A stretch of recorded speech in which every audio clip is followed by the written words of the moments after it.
Part 3. So I've been a bit busy with work and life to reply to your comments individually, so I figured I'd answer the most common questions with a little FAQ before continuing my story. The first question, why didn't you turn back, like 20 directions before the cave? I know, right? I guess half of me didn't want to think I had driven all the way out there and wasted precious gas for nothing, but the other half was just plain curiosity. Even if there was no couch at the end, I was pretty curious as to where Google was taking me. As it turns out, I should have turned back 20 directions before the cave. Live and learn. The next question, how were you expecting to get the couch back to the truck? Honestly, I was hoping that if I ever got the couch, the owner would have their own truck to load it up and take it back to mine. If there wasn't a truck, hopefully they'd help me lug it back. If they wouldn't, I guess I'd try my best. Why the hell would you go into a creepy cave for the stupid couch? So, by the time I decided to enter the cave, I had basically written off the couch. I had assumed that there wasn't going to be a couch after my phone started holding a conversation with me. Why go into the cave to begin with? I guess it was one of those moments where I figured going forward was the only way back to my truck. I would have gotten lost had I tried to find my way back, and from what I experienced after entering the cave, I'm not sure exiting the hollow would have been a good idea. I don't think those were the same woods I started out in. Are you some kind of idiot? Yeah, kind of.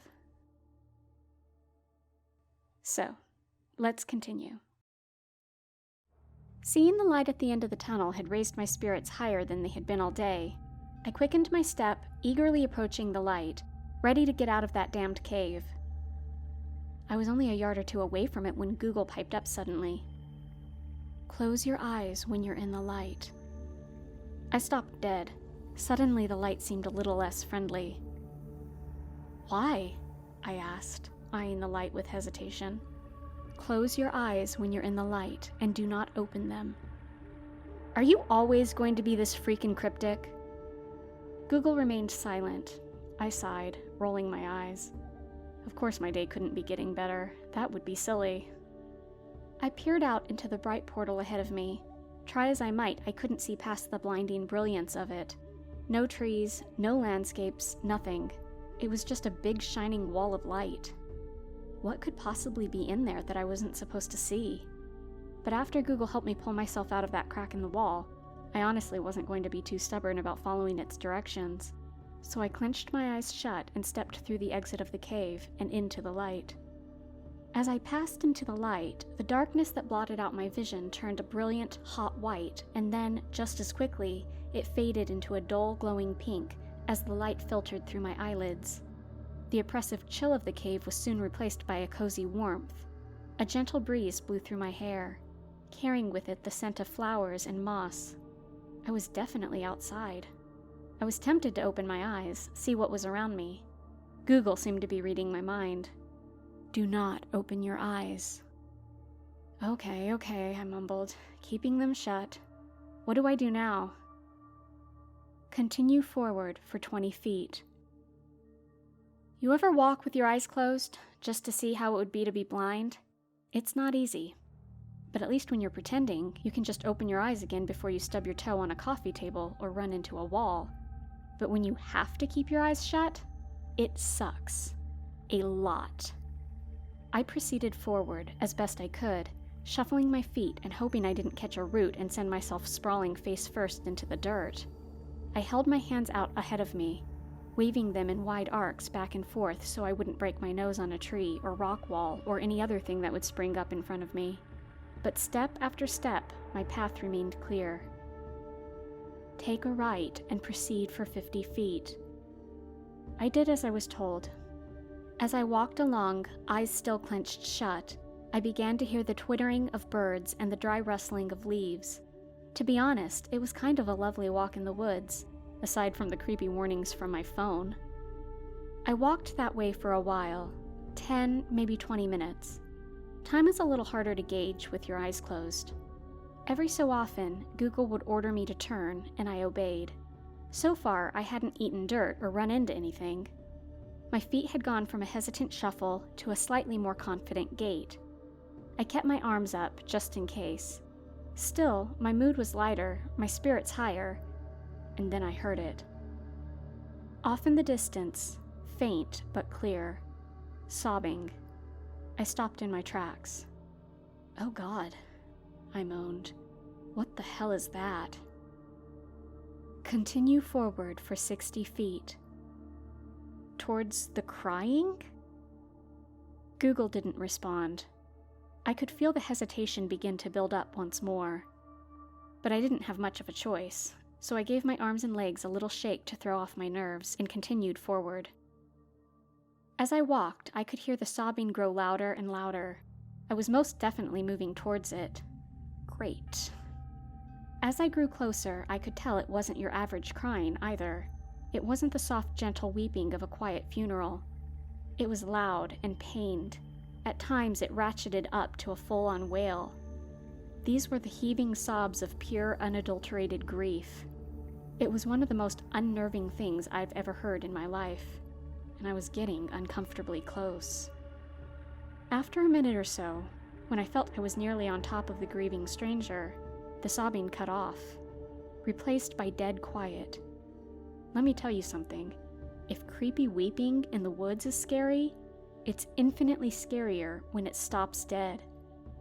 I stopped walking, straining my ears, hoping to catch a whimper, a sigh. What I heard was worse. Running. I could hear the pounding of feet, the rapid crunching of leaves, the heaving, hurried breaths, and it was coming straight for me. My whole body clenched, my raised hands even higher in front of me. I nearly screamed out. Google chimed in. "Do not move." I froze where I was, listening in terror as whatever it was continued to rush towards me, coming closer and closer. 20 feet, 15, 10. I braced for impact. But it didn't come. Instead, I could hear whatever it was throw itself down on the floor in front of me. I could hear its frenzied, ragged breaths. They didn't seem angry or aggressive. They sounded scared, desperate. "Oh, thank God." It was the voice of a young woman, a terrified young woman. "Please, please, you have to help me. They're coming for me." Google once again must have been reading my mind, because it spoke up immediately. "Do not open your eyes." My breath caught in my chest. I clenched my eyes harder, fighting the urge to look upon the young woman, fighting the urge to help her. There was silence for a moment, and then the woman spoke up again. "What are you doing?" Her voice was confused, scared. "Please, please, you have to get me home. I don't know where I am." Her voice was the most helpless thing I had ever heard in my life, pathetic and desperate. It was breaking my heart. Was I just going to listen to a stupid phone? Could I really just do nothing while this helpless girl languished in the middle of the woods? For all I knew, her own damn phone brought her out here too, and just left her to die. I wrestled with my conscience for what felt like minutes. She never stopped pleading. "For the love of God, please," she yelled. "Please help me." "That is not a girl. Do not open your eyes." Those words almost knocked the wind out of me. What do you mean it's not a girl? What the hell is it? But before I could ask, before I could barely process what Google was saying, there was screaming in the distance. And it sure as hell was no girl. It wasn't even human. They were primal, bestial screams. Screams of rage and fury. And hunger. I could almost feel the girl, or whatever it was in front of me, tense up. "Oh God, they found me!" she screamed. "We have to go, now!" "Do not move. Do not open your eyes." I kept my eyes shut. I don't know why. I don't know why I decided to listen to Google instead of my own two ears, but I did. Looking back, thank God I did. At the time, it was the hardest thing I've ever had to do. It wasn't long before I heard the rushing of footsteps, harder, more frantic than the young woman's. The woods around me exploded with noise, the rushing of footsteps, the crunching of leaves, the rough, guttural huffing of the creatures bearing down on us, the wailing. "No!" the girl screamed, pleaded, but not with me. She seemed to be talking to whatever was barreling towards us. "No, no, no, please!" But they didn't listen. They didn't even slow down. In a matter of seconds, they descended on her, their furious yowling soon accompanied by rending and tearing. And then the girl screaming joined them. I can still hear it as I tell you this. It's given me nightmares ever since. It was a high-pitched ululation, a keening wail of pain and sorrow and betrayal. "Help!" she screamed. "Help me!" But I stood still. I kept my eyes shut, and then Google seemed to shout at me. "Run!" My blood chilled as the soft electronic voice told me to get the hell out, and then I ran. I pounded the earth as hard as I could, and as I ran, I could hear the girl screaming after me. "Don't leave me! Don't leave me here! For the love of God!" But I didn't stop, and as I ran, as her screaming grew farther and farther away, I could hear it cut out suddenly, replaced by a strangled gurgling until that too was silenced, buried in the cacophony of howling and growling and tearing. And the whole time I kept my eyes shut, trying to run from the fear, from the chaos, from the guilt. And then I could hear them behind me, their feet pounding against the ground. They were after me. Faster!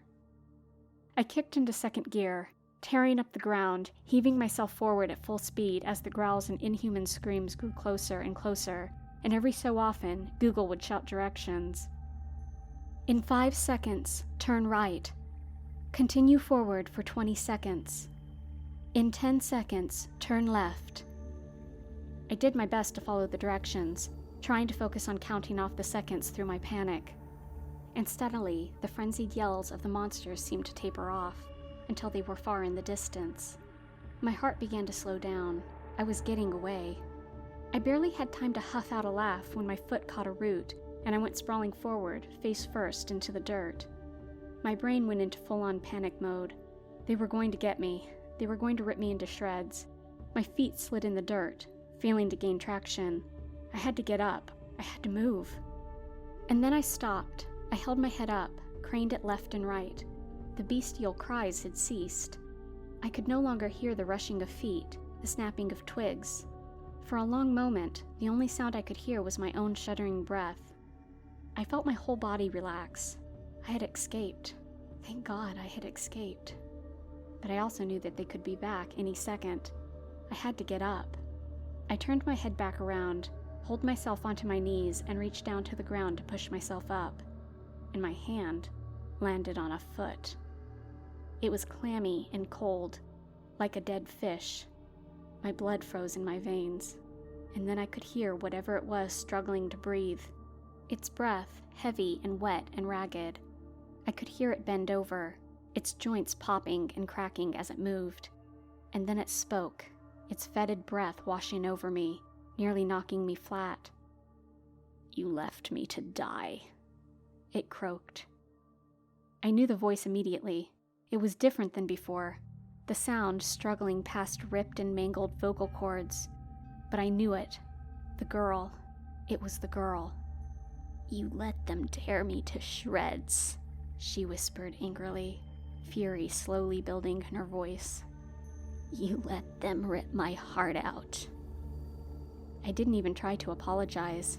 Dead girls don't rise from the grave. Whatever it wasn't a girl.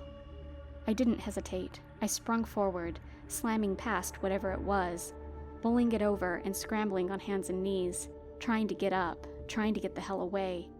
I could feel its hands tearing after me, raking across my back and down my legs. And then a skeletal hand gripped my ankle and held tight like a vice. My breath caught in my chest for a second before I began to kick back, trying to shake the dead girl off, trying to pull myself free. "Coward!" it screamed. "You left me to die!" I gave my leg one more frantic kick, shoving back with all my strength. Her grasp broke, and I bolted to my feet, flying off into the depths of the woods. "You left me to die!" My heart pounded against my ribcage, and I fled blindly, hands stretched forward, legs pumping wildly. "You left me to die!" Her furious accusations warped into a deep, otherworldly groan, culminating in a frenzied cry of rage so loud I could feel it in my molars. It tore through me, hammering in my eardrums, nearly tumbling me to the ground. Google spoke up. "Continue forward for 100 yards. And with that, I shut everything out. My racing heart, the sweat pouring down my face, the raging fury of the dead girl behind me. I dug my feet into the ground even deeper, pounding through the landscape like a madman, adrenaline pouring through my veins, and after I'd been running for a good 20-30 seconds, the light against my eyelids switched off, and Google piped up. "Stop." But it was too late. I ran full force into a wall, bouncing off and flying flat onto my back. My body exploded in pain. I lay there stunned for a moment before letting out a low groan. "You couldn't have said stop sooner?" I moaned. Google didn't seem to care. "Open your eyes." I nearly cried in relief. Google may have well have said, "You've won $1 million." I slowly opened my tired, weary eyes and stared up into the darkness. I wasn't in a forest. I wasn't even outside. I was still in the damn cave. I pushed myself off the ground and turned around to where I had run from. I was on a high slope at the edge of a huge underground cavern. It was dark, but I could see almost to the other side. I craned my head upward and could see a large hole in the ceiling, maybe 100 feet up, light filtering down, spreading a dim glow to the floor below. A floor covered in rocky outcroppings and a dense murky cloud of fog. There were no trees, no leaves, no birds, no pleasant breezes, just darkness and fog. "What the hell?" I whispered. "What happened to the forest?" "You hear what it makes you hear. You feel what it makes you feel. It needs you to gaze upon it." "What does?" I asked breathlessly. But before Google could respond, something moved down below. I couldn't make it out, but the fog in the cavern shifted. Something was down there, and it was huge. My knees nearly gave out as I took a few weak steps back. Google wasn't fazed. "Open the door." Google's voice broke my trance, and I pulled my attention away from the fog, away from the gigantic thing below. And as I turned, I saw what I had run into. They were enormous wooden double doors, at least 2 stories tall. 2 monstrous metal knockers lay in the middle of each, studded metal lining the edges. I walked up cautiously, stretched out my hand, and felt the rough, ancient wood beneath my fingers. "How the hell do I open this thing?" I asked. "Push." I nearly snorted. "This thing is huge. I can't push these open." "Push." I sighed. "Fine," I huffed, and then leaned against the left-hand door, bracing my feet on the floor and shoving hard against it with my shoulder. And wouldn't you know it, it moved. Despite the size, the doors moved much easier than I was expecting. They didn't exactly fly open, but with a few rough pushes, I was able to force open a space big enough for me to squeeze through. Google spoke up. "Enter." I held my breath for a moment.